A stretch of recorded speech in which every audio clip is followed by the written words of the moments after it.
बच्चों अब हम हल करेंगे प्रश्नावली 1.1 का क्वेश्चन नंबर 7। किसी खेल के मैदान के चारों ओर एक वृत्ताकार पथ है। ठीक है, एक मैदान है, चारों ओर वृत्ताकार पथ है, जैसे जो दिया गया है उसे बनाते चलेंगे हम लोग। ठीक है, ये एक वृत्ताकार पथ है। इस मैदान का एक चक्कर लगाने में सोनिया को 18 मिनट लगते हैं। जो सोनिया है, एक लड़की, सोनिया लिख लेते हैं। ठीक है, सोनिया को लगता है 18 मिनट, जबकि उसी मैदान का चक्कर लगाने में रवि को लगता है 12 मिनट। मान लीजिए वे दोनों एक ही स्थान और एक ही समय पर चलना प्रारंभ करते, एक ही दिशा में चलते हैं। कितने समय बाद वो पुनः प्रारंभ स्थान पर मिलेंगे। मान लीजिए ये प्रारंभिक स्थान है, मान लीजिए इनिशियल पॉइंट है, यहाँ से चलना शुरू करता है। ऐसे रवि चल रहा है, ये सोनिया चल रही है।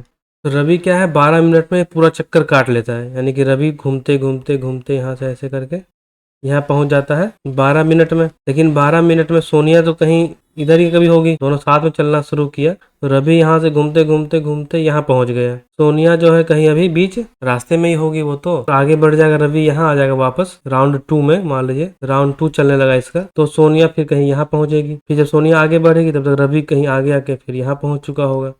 तो ऐसे एक चक्कर लगाते लगाते दोनों फिर से कब यहाँ इनिशियल पॉइंट पे मिलेंगे। ये प्रश्न हल करने से पहले इस कॉन्सेप्ट पे बात करेंगे। ठीक है, कब, जब कोई वाक्य दिया हुआ है, कोई स्टेटमेंट दिया हुआ है आपको, तो उस प्रश्न के लिए कब हम एचसीएफ निकालेंगे और उस प्रश्न के लिए कब हम एलसीएम निकालेंगे। पहले उस कॉन्सेप्ट के बारे में बात करेंगे, फिर इस प्रश्न पर हल करेंगे हम लोग। समझ गए आप लोग? तो चलिए पहले हम उस कॉन्सेप्ट के बारे में सीख लेते हैं अच्छे से, तब इस फिर हम इस प्रश्न पे आएंगे। नहीं तो ऐसे बताने का कोई मतलब नहीं बनता। आइए हम लोग फिर से एक बार बात करते हैं एचसीएफ और एलसीएम के बारे में और अच्छे से समझते हैं फिर से उसके बारे में। इधर देख लेते हैं हम एलसीएम का मतलब क्या होता है अंग्रेजी में। ध्यान से देखिएगा इस चीज को। Lowest common multiple. मल्टीपल का मतलब होता है गुणज, हिंदी में होता है गुणज। एलसीएम को हिंदी में क्या लिखते हैं? लघुत्तम। लोवेस्ट लघुत्तम समापवर्त्य। इसका मतलब जानते हैं आप लोग क्या होता है? समापवर्त्य। समापवर्त बना हुआ सम जोड़ अपवर्त्य से। अपवर्त्य का मतलब गुणज होता है। जैसे 4 है, चार का गुणज होगा 8, 12, 16, 20। जो पहाड़ा हुआ है, 4 का 4 कम 4, 4 दूनी 8, 4 ते 12, 16, 20, 24, 28। ये जो होगा ये 4 का गुणज कहलाएगा। ठीक है, इसी को बोलते हैं अपवर्त्य, इसी को बोलते हैं अपवर्त्य। 9 ले लेते हैं। चाहे 9 का अपवर्त्य क्या है या 9 का गुणज क्या है, तो 9 का गुणज ये हो जाएगा 9, 18, 27, 9 चौक 36, 9 चौक 9 पच्चे 45, 9 छक 54। ये 9 का गुणज कहलाएगा, अपवर्त्य कहलाएगा। ठीक है, आपसे अगर आप ये कहा गया है 4 और 9 का एलसीएम निकालिए, तो इसका मतलब हिंदी में पढ़िए। हिंदी में क्या लिखा है? लघुत्तम समापवर्त्य, यानी कि न्यूनतम। लघुत्तम मतलब सबसे कम, सम मतलब जो दोनों में कॉमन है, और अपवर्त्य, लघुत्तम अपवर्त्य कौन सा है देखिए। आगे बढ़ते जाइए। 4, 8, 12, 16, 20, आगे नहीं और बढ़िए आगे। 24, 28, 32, 36, 40, 44। ठीक है, ऐसे देखिए। ये देखिए 36, पहला 36 मिला, इसमें आगे कहाँ 36 मिला है, इसमें 36 कॉमन है, इसमें 36 कॉमन है। 36 से पहले कुछ नहीं मिला है ना। आगे देखिए 32, 28, 24, यहाँ तो है ही नहीं। यहाँ 27 सीधा, 27 से छोटा, फिर अब यहाँ सीधा 20 आ गया, 16। ये 36 क्या है? इसका समापवर्त्य है।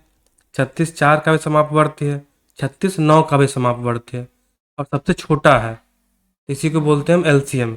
इसलिए एलसीएम क्या हो गया?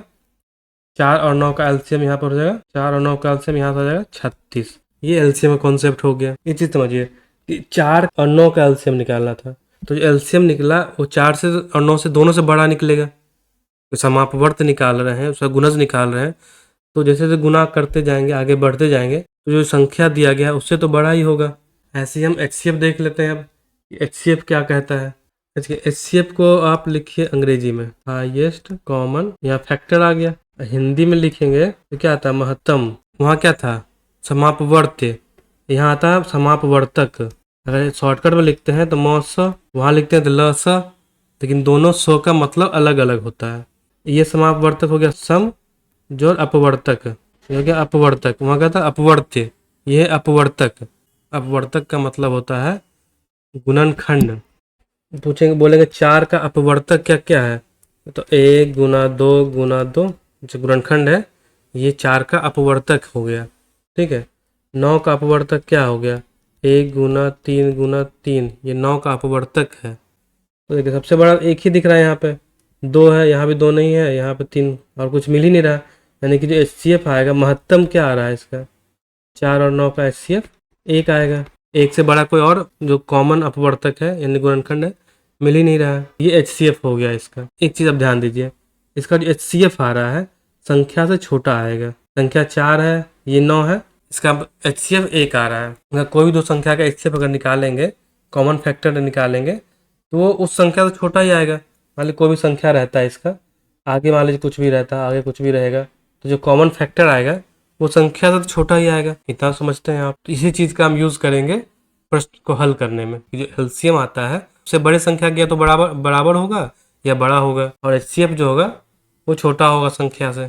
चलिए अब हम लोग इस प्रश्न को एक बार फिर से पढ़ते हैं ताकि अच्छे से समझ में आ जाए। किसी खेल के मैदान के चारों ओर एक वृत्ताकार पथ है। ठीक है, वृत्ताकार पथ बना लिए हैं।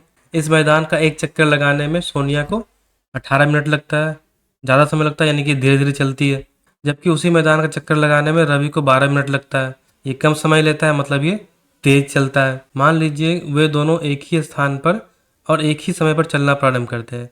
मान लीजिए यहाँ से चलना प्रारंभ किए एक ही स्थान पर और एक ही दिशा में चलते हैं, ऐसा नहीं उल्टा चलते हैं, एक ही दिशा में चल रहे हैं। ठीक है, कितने समय बाद वह पुनः प्रारंभिक स्थान पर मिलेंगे। यहाँ ध्यान दीजिए, जो भी मीटिंग समय होगा वो 18 और 12 से तो बड़ा होगा। पुनः जब दोनों मिलेंगे एक जगह पे, वो दोनों 18 और 12 से तो बड़ा होगा। इतना तो कन्फर्म है, समझ गए ना ये चीज़ को।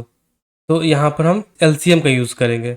देखिए अब इसे हल कैसे करेंगे, यहाँ लिखेंगे जो दिया गया है उसे पहले हम लोग नोट करेंगे।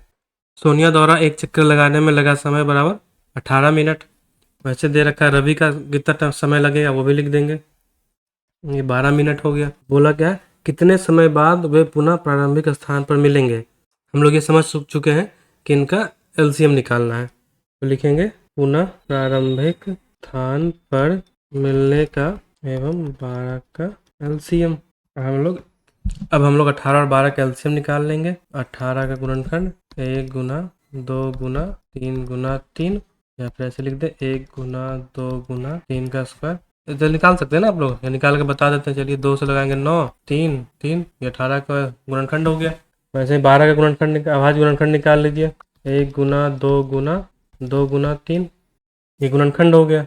LCM क्या होगा इसका, 18 और 12 का LCM कितना होगा, ये इसका गुणनखंड, ये इसका गुणनखंड। 1 गुना 2 का घात 1 है, यहाँ 2 का घात 2 है, तो 2 का बड़ा घात 2 लिखेंगे। यहाँ 3 का घात 1 है, 3 का घात 2 है, तो LCM में बड़ा घात लिखेंगे 2 हो जाएगा। 1 गुना 4 गुना 9, 36 आ गया। फिर लिखेंगे, ऐसा नहीं कि 36 लिख के आप छोड़ दीजिएगा, 36 आंसर आ गया। यहाँ लिखेंगे पुनः प्रारंभिक स्थान पर मिलने का समय इक्वल टू 36 मिनट। हो गया ना, ये आपका आंसर आ गया। और LCM निकालना है कि HCF निकालना है ये भी समझ लिए। इसी प्रश्न को एक बार हम लोग फिर से देखते हैं, थोड़ा अच्छे से समझते हैं ताकि कोई कन्फ्यूज़न रहे ही ना। ठीक है, और थोड़ा प्रैक्टिकल टाइप का समझते हैं, लिखने को छोड़ दीजिए, थोड़ा ऐसे प्रैक्टिकल जैसा समझते हैं। यहाँ से चलना शुरू किया, इधर और इधर, ये ले रहा 12 मिनट, ये ले रहा 18 मिनट। ठीक है, ऐसा ये हो गया, ये ख़त्म हो गया इसका कहानी। इसके नीचे बस नॉर्मली समझ लीजिए, मान लीजिए A है B है, सोनिया रवि है, जो भी है, आम इमली कटहल जो भी हो। एक चक्कर लेने में 12 मिनट ले रहा है, अगला चक्कर लेने में 24 मिनट लगेगा। बोला गया था ना कि प्रारंभिक स्थान पर कब मिलेगा। प्रारंभिक स्थान पर जब आएगा तो एक चक्कर पूरा होगा, किसी का भी हो, सोनिया का हो चाहे रवि का हो।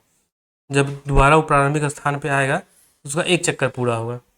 तो देखिए 12 24, अगला चक्कर लगाएगा तो 36 मिनट पूरा लग जाएगा। फिर चौथा चक्कर जब लगाएगा वो तो 12 चौक 48 मिनट लगेगा। जब 5 चक्कर लगा देगा तो 60 मिनट लग जाएगा। 5 चक्कर तक ही देखते हैं। अब B का देखते हैं। सोनिया जो है 18 मिनट लग रहा है एक चक्कर लगाने में, अगला चक्कर लगाने में 2 चक्कर लगाने में 36 मिनट लेगा, 3 चक्कर लगाने में 54 मिनट लेगा, चौथा चक्कर लेने में 72 मिनट लेगा। 36 यहाँ पे आ गया, 36 यहाँ पे आ गया, यानी कि जब A अपना 3 चक्कर पूरा कर लेगा, ये कितना हो गया 3 चक्कर 36 मिनट में, तो 36 मिनट में ही B अपना 2 चक्कर पूरा कर लेगी और वो दोनों मिल जाएंगे एक दूसरे के साथ में। ये पूछा गया दोबारा कब मिलेंगे प्रारंभिक स्थान पे। तो 36 मिनट जब बीतेगा दौड़ते दौड़ते चलते चलते, तो वो A 3 चक्कर लगा के प्रारंभिक स्थान पे उपलब्ध होगा, B जो है 2 चक्कर लगा कर ही प्रारंभिक स्थान पे उपलब्ध होगा। अब समझ में आया कुछ। अब इसी चीज़ को फिर से देखिए, ये 12 का समापवर्त है, 12 दूनी 24 थे, 36 12 चौक 48, 12 25 60। 12 का समापवर्त है। ये क्या है? 18 का समापवर्त है। 18 दूनी 36, 18 दूनी 36, 18 चौवन, 18 चौक 72, और ये 72 होगा। ये 18 का समापवर्त है। और एलसीएम क्या होता है? लघुत्तम समापवर्त। जो समापवर्त इन दोनों का है, उन दोनों में सबसे लघुत्तम क्या है? 36 मिल रहा है। आगे भी मिलेगा, ऐसा नहीं 36 मिल गया अब दोबारा नहीं मिलेगा, ये आगे मिलेगा। आगे पढ़िए, देखिए इसका क्या होगा? 12 छक 72, ठीक हो गया ना। ये 6 में 3 चक्कर हुआ, ये दोबारा 3 चक्कर, यानी कि 6 चक्कर, 12 छक 72 है ना। दोबारा 6 चक्कर के बाद 72 मिनट, इसका 4 चक्कर, 2 चक्कर 2 चक्कर, टोटल 4 चक्कर 72 मिनट हो गया। यानी कि पहले 36 मिनट पे मिलेगा, फिर 72 मिनट पे मिलेगा, ठीक है। ऐसे आगे फिर से मिलेगा, लेकिन जो लघुत्तम है वो 36 मिनट पे है। 36 मिनट क्या आया है? इन दोनों का एलसीएम आया है। तो इस तरह से 12 और 18 का एलसीएम निकालने पे वो लघुत्तम समय मिलेगा, ये न्यूनतम समय मिलेगा जब पहली बार ये लोग प्रारंभिक स्थान पर पुनः मिलेंगे। गोल चक्कर तो लगा ही रहे, तो पहले एक बार मिलेंगे, फिर दोबारा तो मिलेंगे ही ना, फिर तिबारा भी मिलेंगे, लेकिन पहली बार जब मिलेंगे तो वो न्यूनतम समय होगा। चीज़ को अच्छे से समझ गए होंगे मुझे लगता है, और इसमें कोई कन्फ्यूज़न नहीं होगा आपको। कोई अगर स्टेटमेंट दिया गया है, कोई वाक्य दिया हुआ है, तो कब एलसीएम निकालेंगे, कब एचसीएफ निकालेंगे, इसका कन्फ्यूज़न नहीं होगा अब। और एलसीएम अगर निकाले भी हैं तो क्यों निकाले हैं, आप इससे समझ गए होंगे। ठीक है दोस्तों, तो आशा करते हैं ये चीज़ आपको क्लियर हो गया होगा, ये कॉन्सेप्ट आपको समझ में आ गया होगा कि वह स्टेटमेंट वाले जो सवाल आते हैं उसमें एचसीएफ और एलसीएम कब निकालने होते हैं। अभी तो हम एलसीएम देखे हैं, आगे भी एचसीएफ का भी देखेंगे।